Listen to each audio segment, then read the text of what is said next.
ओम नमः शिवाय। हर हर महादेव। विज्ञान भैरव तंत्र में जो है शिव जी कहते हैं कि जिस व्यक्ति के जिस चेतना के प्राण स्वयं के भीतर है, केवल जो है वही परम सत्य तक पहुंच सकते हैं। तो इसका मतलब क्या है कि जिस चेतना के प्राण स्वयं के भीतर हैं।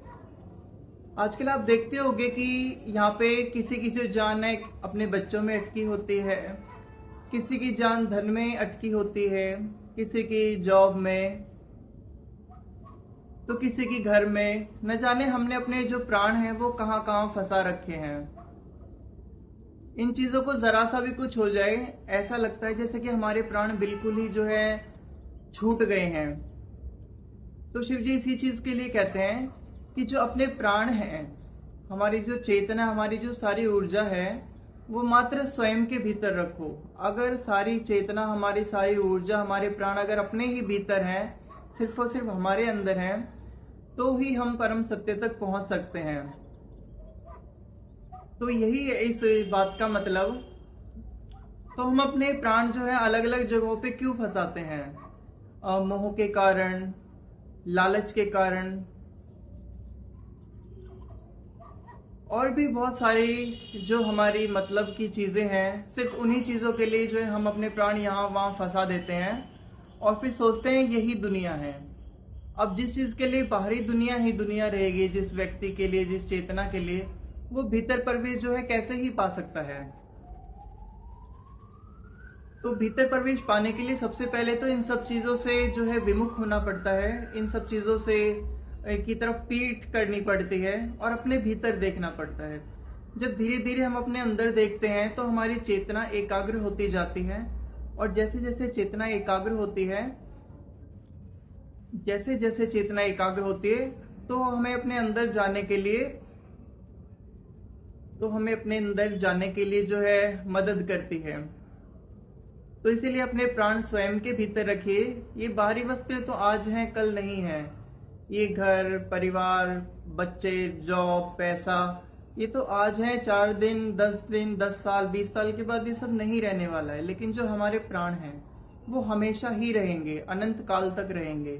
तो हमें उन चीजों के लिए अपने जो है प्राण उनमें नहीं अटकाने हैं।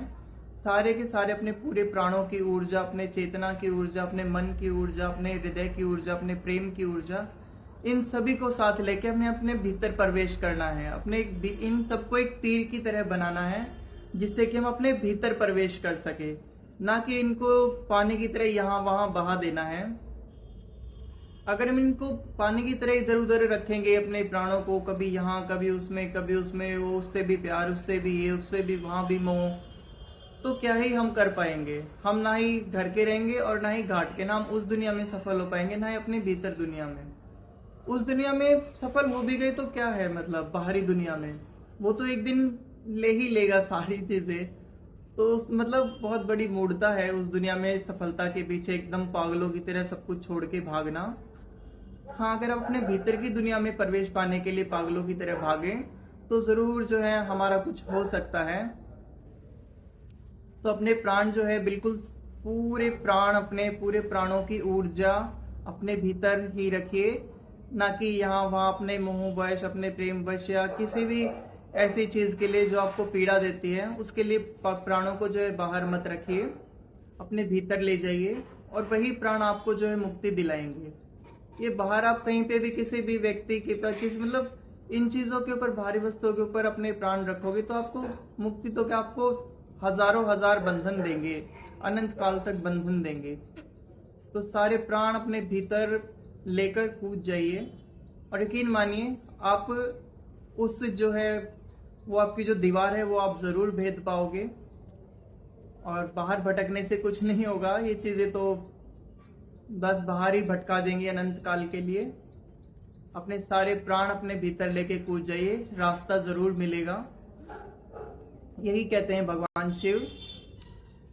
तो जिसके प्राण स्वयं के भीतर हैं, केवल वही जो है अपने भीतर प्रवेश पा सकते हैं। तो यही था इसका मतलब। ओम नमः शिवाय। हर हर महादेव। हर हर महादेव। हर हर महादेव। ओम नमः शिवाय।